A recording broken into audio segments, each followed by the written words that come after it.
السلام عليكم ورحمة الله وبركاته. نحمده ونصلي على رسوله الكريم، أما بعد، أعوذ بالله من الشيطان الرجيم. بسم الله الرحمن الرحيم. وقضى ربك ألا تعبدوا إلا إياه وبالوالدين إحسانا.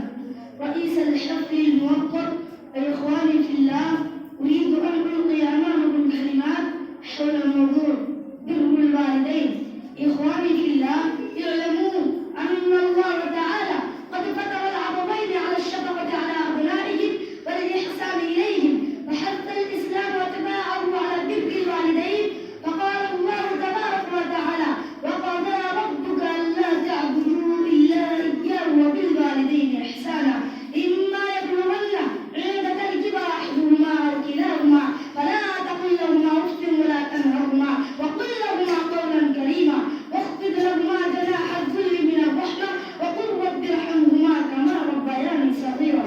سورة بني إسرائيل، رقم الآية 23 24.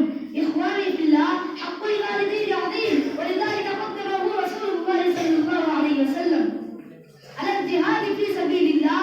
وعن عبد الله بن مسعود رضي الله عنه قال: سألت النبي صلى الله عليه وسلم: أي العمل أحب إلى الله؟ قال: الصلاة على وقتها. قال: ثم أي؟ قال: بر الوالدين. قال: ثم أي؟ قال: الجهاد في سبيل الله.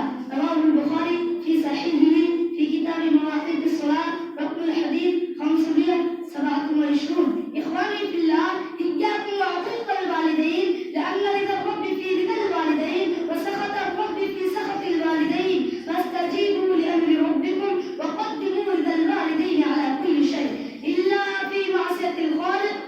وبروا آباءكم يبركم معكم أبناؤكم. اللهم يا كريم، نسألك الجنة ونعوذ بك من النار.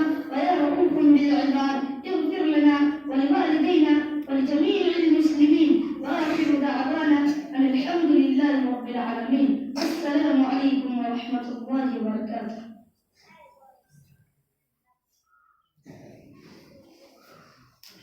جزاك الله